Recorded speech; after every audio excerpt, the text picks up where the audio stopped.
twongeye turatomboye bana b'Imana kwa Nyagasani amaganga kuri buri munsi kugira ngo tugirire neza ku mpuhwe ze.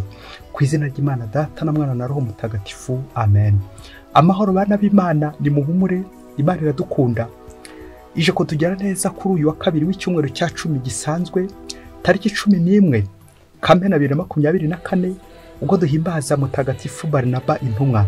Isomo rya mbere niryo mu gitabo cy'ibyakozwe n'intumwa, umutwe wa 11 umurongo wa 21 kugeza ku 26 n'umutwe wa 13 umurongo wa 2 kugeza ku wa 3.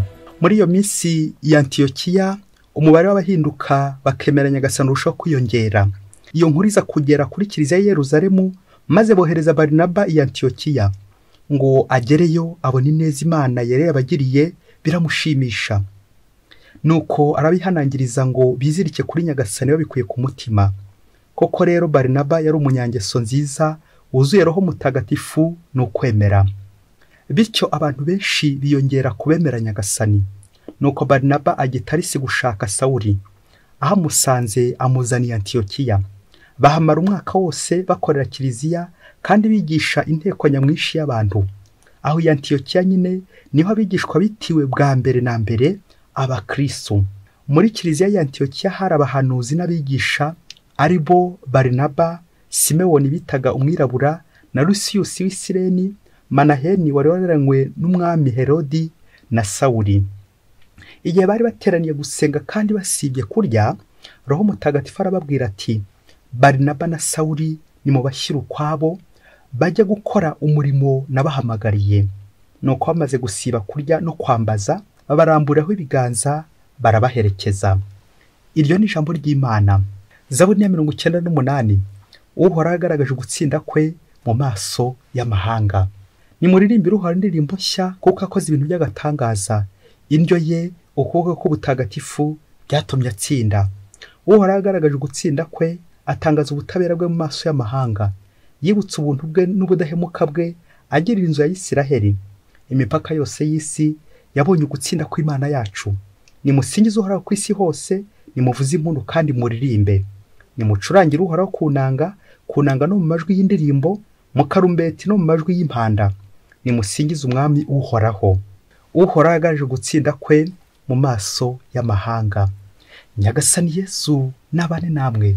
Amagambo mu Ivanjiri ntagatifu uko yanditswe na Matayo, umutwe wa 5 umurongo 13 kugeza ku 16.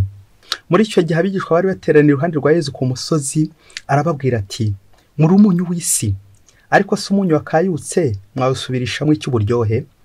Nta kandi kamaro kawo kereka kuwujugunya hanze ugakandagirwa n'abantu. Muri urumuri rw'isi, ikigo cyubatse mu mpinga y'umusozi ntikihishira, kandi nta ucana itara ngo ryubikeho ikibo, ahubwo arishyira ku gitereko cyaryo, aho rimurikira abari mu nzu bose. Urumuri rwanyu niruboneshereze rutyo abantu, kugira ngo barebe ibyiza mukora bakurizeho gusingiza suri mu ijuru. Iyo ni Ivanjiri ntagatifu. Bayoboke b'Imana, nimugire amahoro. Aha tugeze ni kuri buri munsi. Fungura buri munsi, ufungure buri munsi, ufungurira abandi buri munsi, ijambo ry'Imana buri munsi, ineza y'Imana buri munsi. Umunsi umwe ngo umusore amara igihe kirekire ari iwabo, umukobwa wese agiye kurambagiza akamushibura ati mva iruhande. Ngo umusore yari afite ingeso yo gusinda. Nuko abakobwa bose bamutambukaho bakamwihakana, bakanga kumwakira, bakanga ko babana. Ngo nuko kubw'indundo bya bindi by'uko nta murozi wabuze umukarabya, waza kugera atya abona umukobwa. Nuko barabana. Ariko hagati aho iwabo umukobwa n'inshuti bakomeza bibaza uwo mukobwa wabo bapfushije ubusa bagiye gushyingira uwo musinzi. Birababaza cyane, birababaza bikomeye cyane. Nibwo nyine babakora ubuharo kugira ngo bataza kubarakarira, bari no kwibaza bati, ko biri kose uru rugo yewe ntiruzamara kabiri, nirumara igihe kirekire n'ukwezi.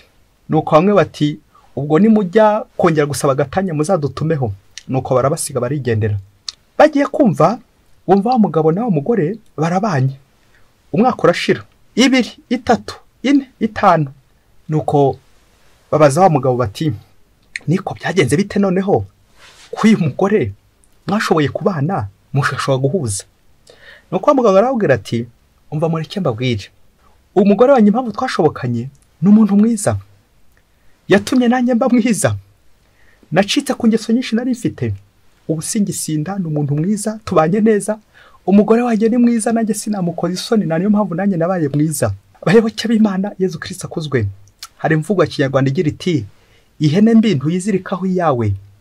Nguko nanjye iyo ugendanye n'umuntu mwiza agusiga ubwiza, nanone wagendana n'umuntu mubi nawe ukaba mubi. Nabanye n'umugore mwiza, nabanye n'umugabo mwiza, nabanye n'umuntu mwiza, bituma nanjye mba umuntu mwiza. Abayoboke b'Imana, amasomo yacu duteguriye ni amasomo atugira beza. Amasomo y'Imana ni meza. Nawe nubana n'amasomo y'Imana, nubana n'Imana, nawe uraba mwiza. Burya impamvu dutaba beza si uko tutabishobora, ahubwo nuko tutajya tubana n'abeza. Hari igihe ubana n'umugome nyine nawe ukaba umugome, ariko se niba tubana n'Imana mu masomo yayo, twabura dute natwe kuba beza? Nawe ijambo ry'Imana ry'uyu munsi rize kuguhindura. Ahantu hose wumva ufite ubugome, ububisha, ugerageze nawe ubane n'ijambo ry'Imana. Ijambo ry'Imana ryiza riguhindure uko Imana ishaka. Mu bisingizo bya Bikira Mariya hari aho tugera tukavuga tuti Mwamikazi utuma twishima. Amen. Nawe rero ukore ku buryo urugo rwawe umuntu rutera ibyishimo, sosiyete ubamo ntaba ari wowe gashoza ntambara, ntaba ari wowe uzana imibabaro, uzana ibibazo, ahubwo nawe utangira uruhare rwawe mu kugira ibyishimo, kuba umuntu mwiza. Amasomo twahuriyeho aratwerekeza abantu bari ku musozi. Isomo rya mbere ni ku musozi wa Antiyokiya, naho ivanjiri abigishwa bari ku musozi. Abo bose bitwerekeza ko bari mu isengesho. Iyo wagiye gusenga ko biri kose uvayo wagize ute, wahindutse. Ariko dutangazwa no ko hari bamwe bava mu isengesho bakavayo bahindanye aho guhinduka. Ese isengesho ryawe riraguhindura cyangwa riraguhindanya? Aho uri gusengera uri umukristo, ubu muri kumva ijambo ry'Imana, uraza kurisoza wabaye mwiza. Cyaduha Imana ukaba umuntu mwiza, kuba umuntu mwiza, none gutera abandi ibyishimo.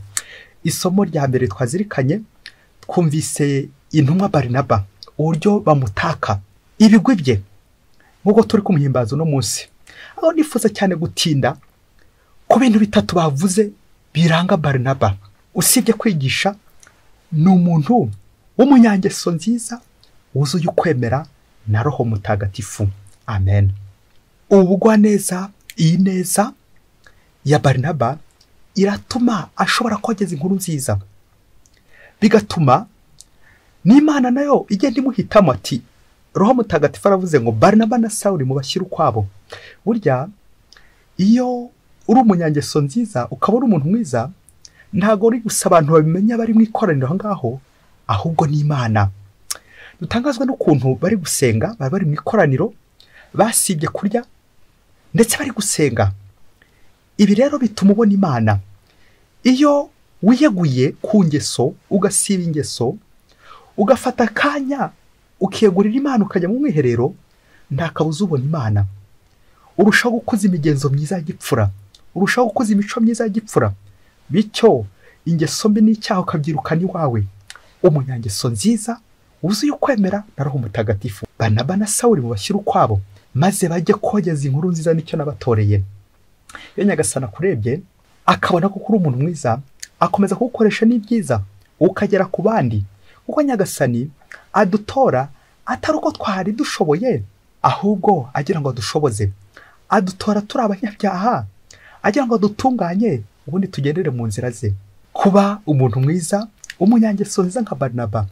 Ivanjiri y'uyu munsi nayo iratuganisha ku rugo rwiza bw'Imana. Ubwo Yezu ari ku musozi ari guhatangira inyigisho, uburyo yifuza ko abigishwa abamukurikiye bamera. Uyu munsi arabaha ibigereranyo bibiri yifuza ko bakwigana, umunyu ndetse n'urumuri. Ibyo byose rero ni ibituma abandi bishima. Gutera abandi uburyohe, kuryohereza abandi. Umunyu, akamaro k'umunyu ni ukugira ngo abandi baryoherwe, bamererwe neza.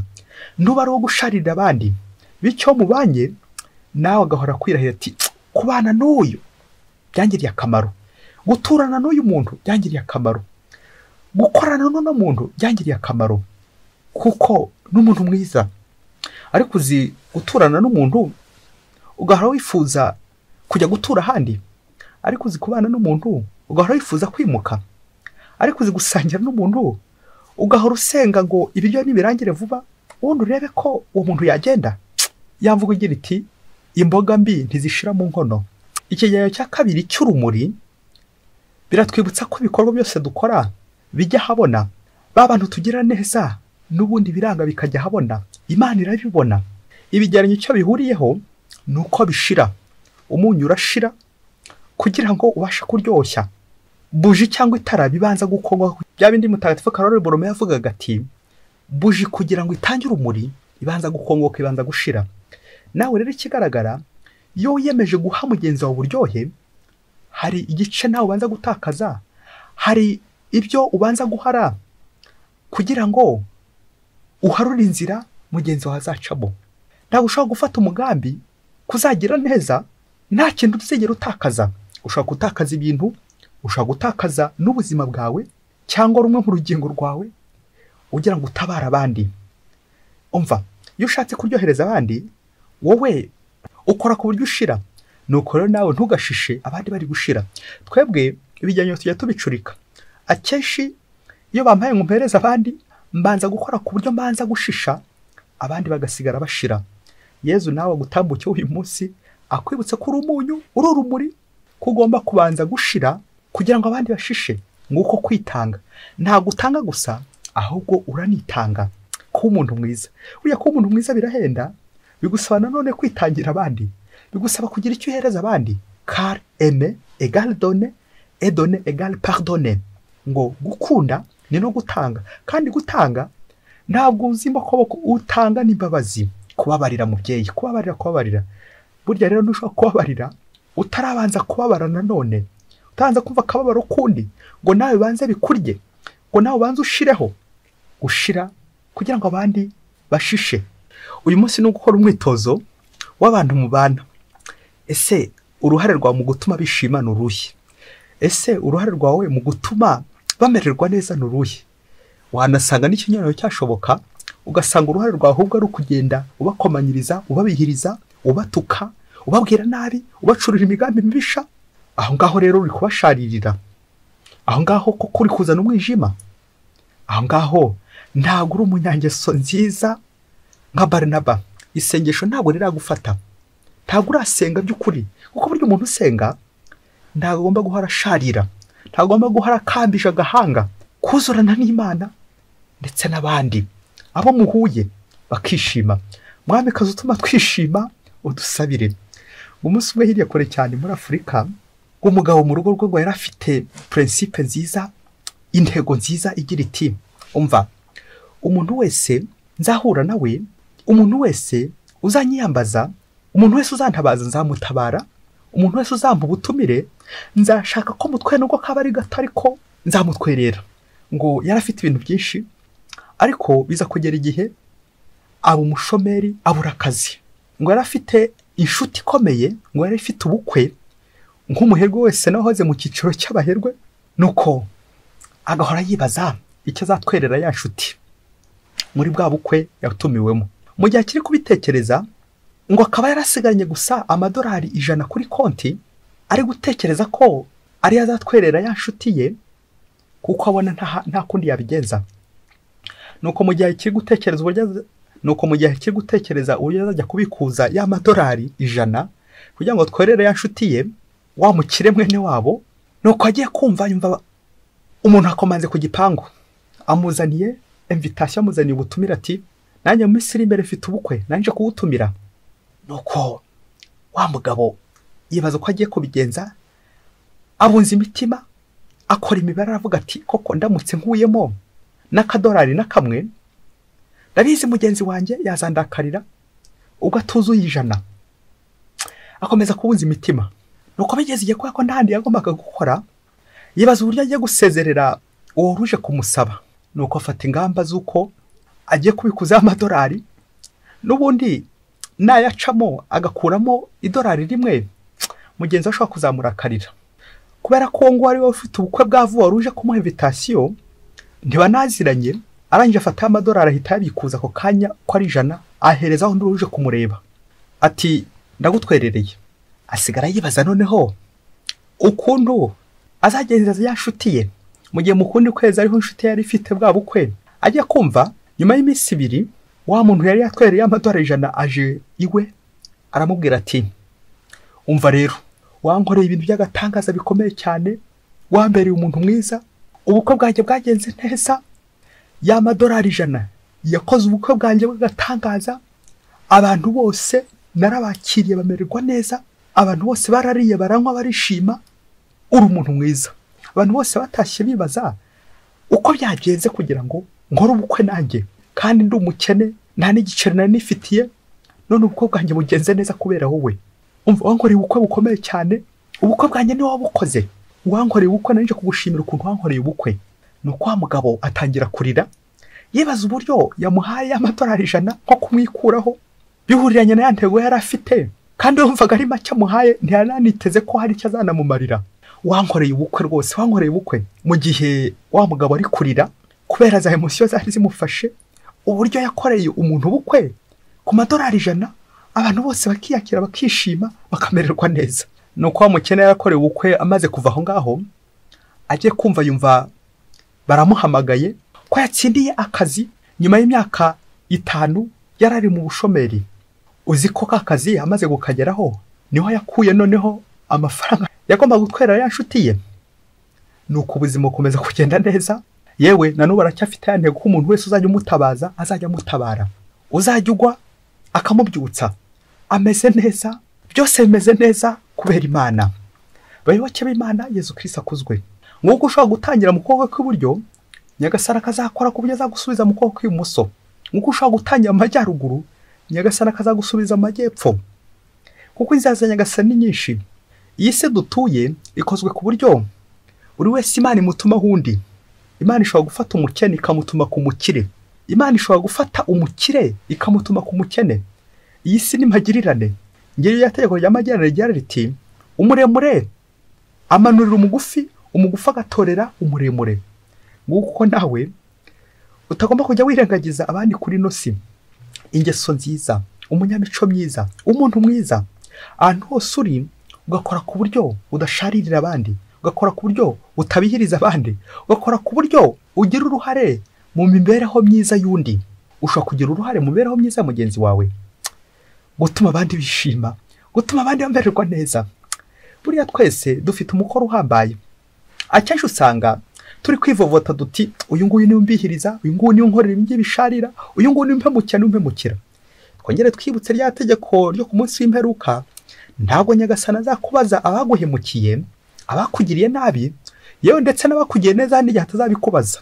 Ahubwo azakubaza ati uruhare rwawe mu kugira ngo uriya muturanyi wawe yishime n'uruhe? Wakoreye iki uriya muntu mubana uhora akambije agahanga, uhora ababaye kubera ibintu bibi umukorera bisharira? Wamukoreye icyo mumariye iki? Uriya muntu udafite pfa na ruguru, inzu ugiye kumuhirimaho. Uriya muntu yabuze icyo kurya, uriya muntu yabuze ubwishingizi, uriya muntu mubana abuze ibyishimo, wamumariye iki? Ntabwo ushobora no kumuganiriza ngo umenye icyaza afite, ntabwo ushobora kumwitaho, wamumariye iki? Ni iki gisubizo cy'umunsi w'imperuka mu gihe cyitondera, kandi Nyagasani kitubaza buri munsi. Uriya muntu mubana wamuburiye iki? Wamukoreye iki? Ineza igutanga imbere, nawe nabiyo iyo uri guherekeza. Nawe rero zo kongera kureba akaboko kawe uburyo kajya karekura. Wasanga nawe uri mu bantu bakira ariko badatanga kandi byaba. Wasanga uri mu bantu ushaka ko abandi bakugirira neza, ariko we abandi bagira nabi nta n'umugirira neza. Ineza yawe, ineza y'Imana. Nawe nanjye tuze gukora ku buryo isengesho ryacu no munsi, igihe twasibye ingeso mbi, natwe rigere ku bandi, rituma abandi bishima, abo twahuye nabo, igihe tuvuye ku musozi, igihe tuvuye gusenga, tukabasha kubera abandi urumuri, tukabasha kumurikira abandi bakava mu mwijima, bakishima, bakamererwa neza, kuko twahuye n'Imana, twahura n'Imana, tugahura n'abavandimwe, tukabana neza. Mwamikazi utuma twishima, udusabire. Barnaba mutagatifu, udusabire buri munsi. Mwese Imana ibahe umugisha. Imana Data na Mwana na Roho Mutagatifu. Amen. Padiri Masumbuko Ladislas wa Diocese ya Cyangugu.